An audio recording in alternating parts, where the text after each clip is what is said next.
Well, Judy, thank you so much for your very kind introduction.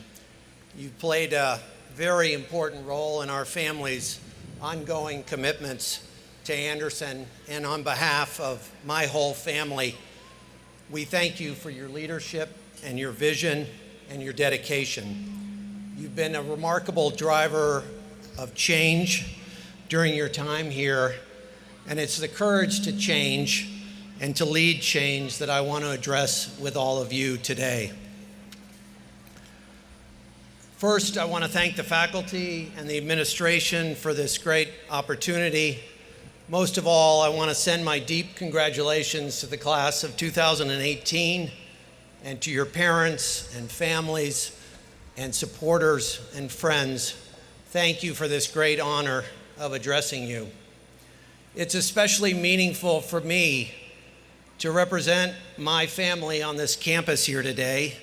My father came to UCLA from Minnesota on an ice hockey scholarship and was an undergrad in the class of 1940, as Judy remarked. My mother, Peggy, was a graduate of the class of 1941 before going on to be a school teacher and a mother of 5.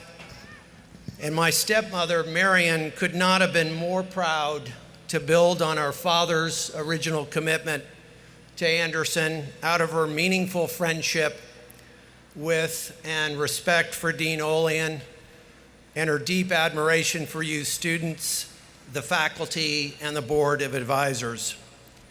As I said earlier, I want to talk with you about the courage to embrace change today.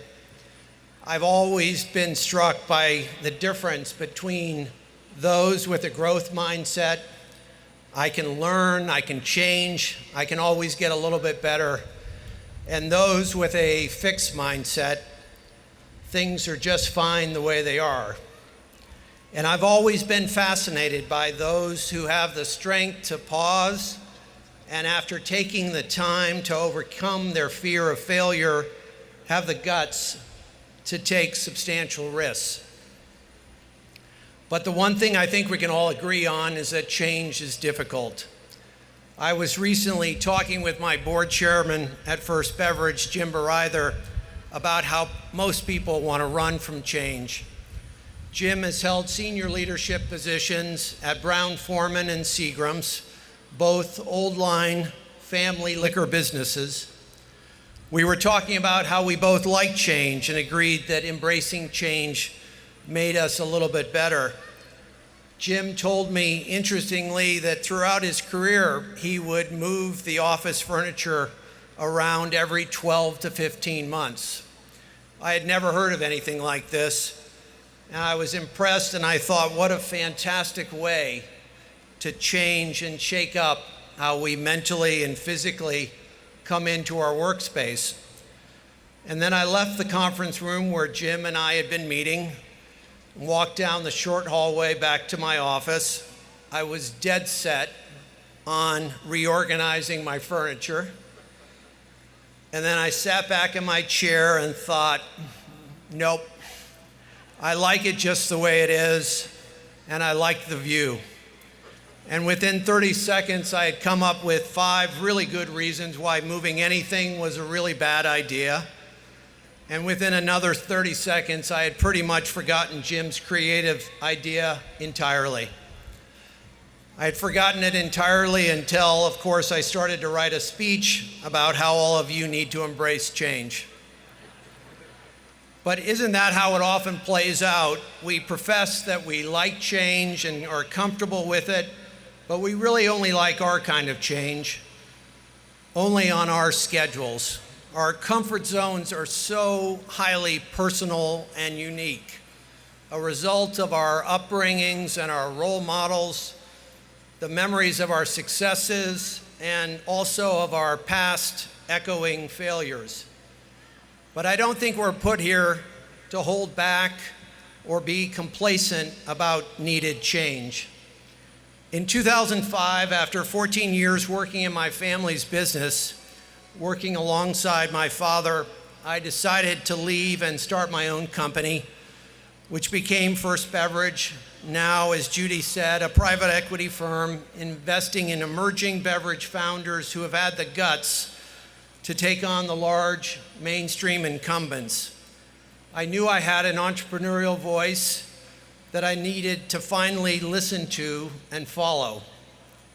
But I was in my mid-40s, tuition costs and other family expenses were in full swing.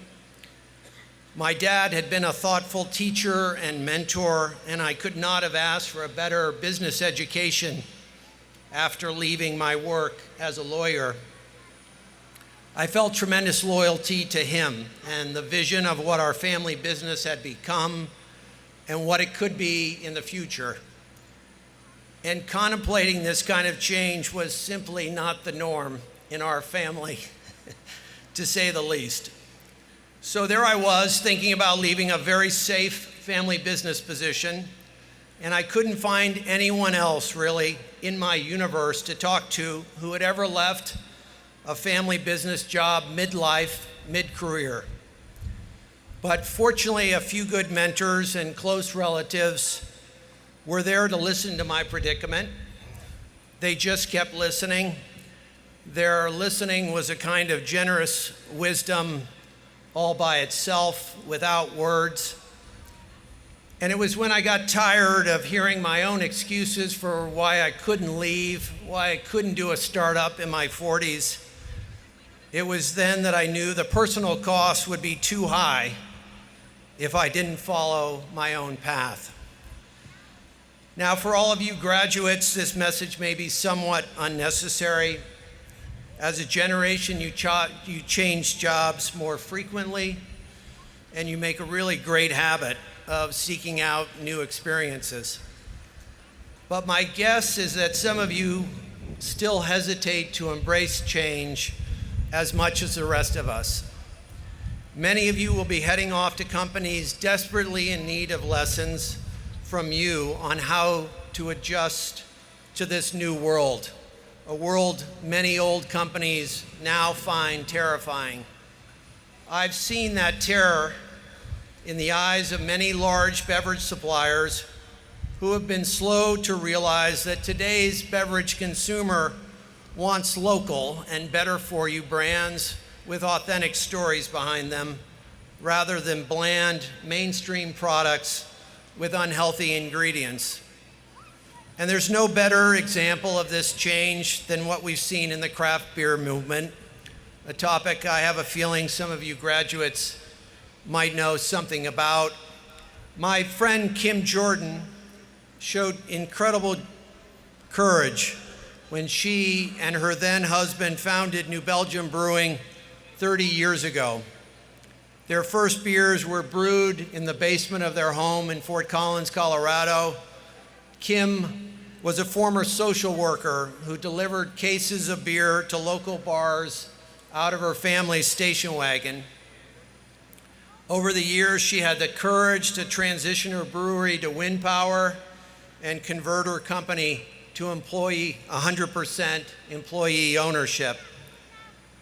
When I joined the New Belgium board, it was 50-50 women and men, and the top 3 C-level executives were all women. This obviously broke new ground for one of the oldest of old industries, one dominated by men and up until then saturated by frat boy TV ads.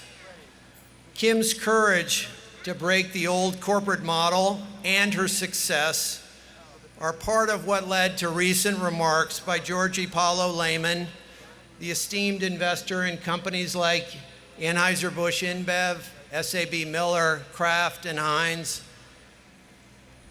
Lehman said, "I've been living in this cozy world of old brands and big volumes." He admitted that craft beer took him by surprise, and then he said, "In an age of disruption, I'm a terrified dinosaur."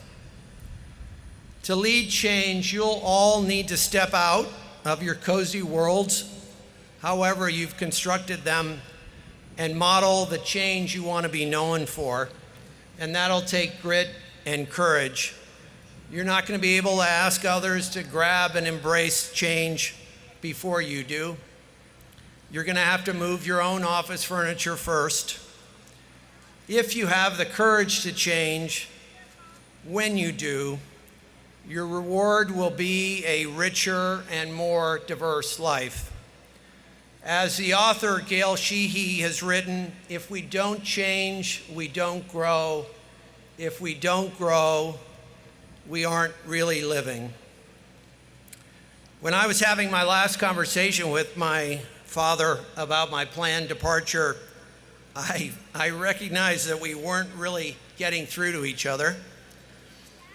He didn't seem to understand my reasons, and I wasn't as empathetic as I should have been about how my decision might have been impacting him.